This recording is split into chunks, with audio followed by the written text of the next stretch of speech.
Alrighty, I'm going to go over this lesson fairly quickly because there's not really any new material. All we are doing is taking stuff that we've already learned and putting it all together with data that we have collected in class.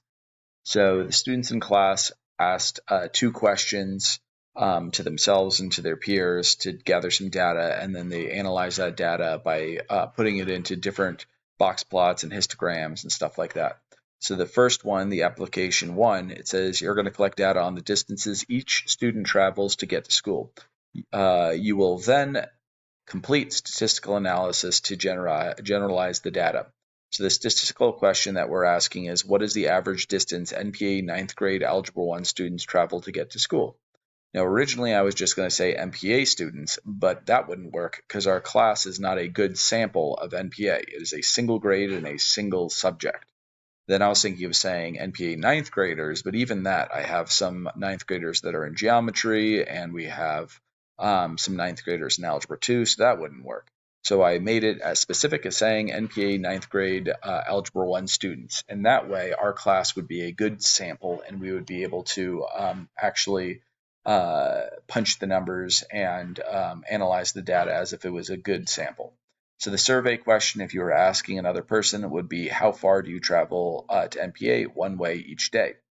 The students went over and used technology, Google Maps, put in their address, put in the address of NPA, and we got our data. And you can see our data right below. It is 1.7 miles, 1.6 miles, 3.7 miles, and so on. We then grabbed that data and we brought it and put it into Statplet. Statplet will then go over and analyze the data and do all the calculations. It is able to tell you the mean, the standard deviation, the min, Q1, the median, Q3, and the max. And with that information, it's fairly easy to make your box plot. You have your whisker going to your lowest point, your highest point. You know what your Q1 and Q3 are, and you know your median. I ended up just doing a screenshot of the box plot that Statplet made, and you can see it here. I then went over and made a histogram. Cool thing is, once again, Statplet, and if you don't know what I'm talking about with Statplet, you just go to Google and type in Statplet, Stapplet, and then you go into the one variable statistics. I think it's the fourth one down, and you put all your information in, and then you can change whether you want a box plot or a histogram. If you choose a histogram, you have to choose what you want your buckets to be down on the bottom axis, the horizontal axis. And I did buckets of 2. And you can see here that this looks to be skewed right, which means that most of the people are going to be closer to school than further from school. The next thing was trying to figure out if we should use the mean or the median. When I looked at this, I saw the median was 3.09. The mean was 4.749. While neither of them were too bad, it wasn't like the mean had like some crazy outliers, someone driving from Camp Verde or something like that, but it still seemed like the 3.09 was a better representation of how far people drove. So while they both seem fine, I picked the median because it fits the data better. The next one says, what does the median tell us about our situation? The median was 3.09 miles, which means 50% of people travel more than that and 50% travel less. By the way, this is the data from a single class. It was not, I had different sets of data depending on what class period it was. I'm just running with one of them. The next one, what is the IQR? The IQR, when you do the Q3 minus Q1, you end up getting 5.4. What that means is that the core 50% of the data is in a range of 5.4 miles, and that is between 1.6 miles and 7 miles. The next one is, what is that ratio of standard deviation to mean? And we end up getting 0.84. And we had talked about how anything over 1/3 kind of shows that the data is pretty spread out. So this is going to be spread out data. And the last one is going to be the MAD. The way you find the MAD is you get your mean, you find the distance from the mean to every one of your data points, and then you average all those. And when I do that, I get 3.24, which means on average, the data points or the amount that people travel to get to school is about 3.24 miles off from what the mean is. The next thing that students collected data on was how many apps they had on their phone. Once again, I went with 9th grade Algebra 1 students, so we would be a good sample. It says, how many apps do you have on your phone? That would be the survey question that you would ask people.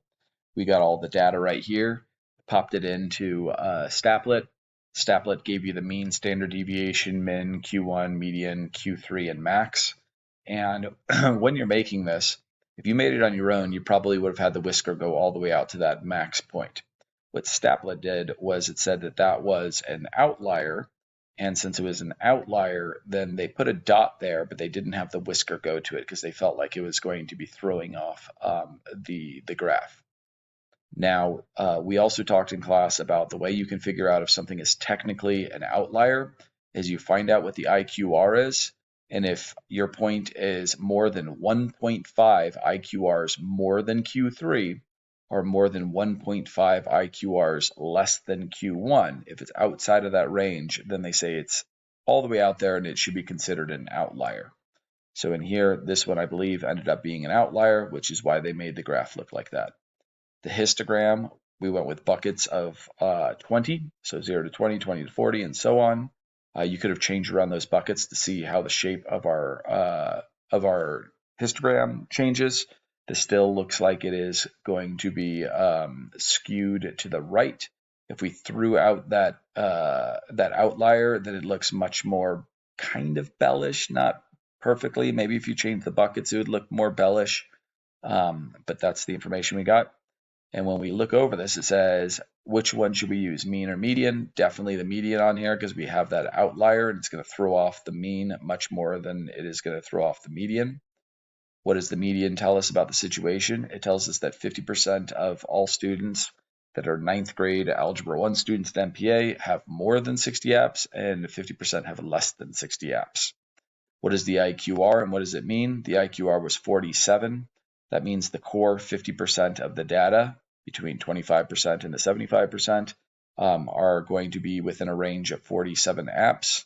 And that is between basically having 41 apps and 88 apps. 50% of the people will be in that range, and that's that middle 50%. The ratio of the standard deviation to the mean got us at 0.786, and that 0.786 is going to be over the 0.33, which indicates that we are going to be pretty spread out. And the last thing we're going to look at here is the MAD. And the way you find your MAD is you find your mean, you find the distance from the mean to all of your points, and then you average all those distances together, and you got 36.4. And 36.4 is basically saying, on average, the data points, which are the number of apps that students have, will be about 36.4. I don't know if I just said 37.4. If I did, I meant 36. 36.4 apps away from what we're calling the mean, which is what we're considering to be like a number that best represents how many apps students have on their phone. All right, hopefully that made sense. As I said, other than talking about the fact that a outlier by definition, or how they define it, is going to be 1.5 IQRs further than Q3 or less than Q1. Other than that, there really wasn't anything new on here. It was just getting data and then putting it in Statlet and analyzing that data and making sure that you understood what is an IQR, what is a standard deviation, what is a MAD. So that's about it. Thanks for watching.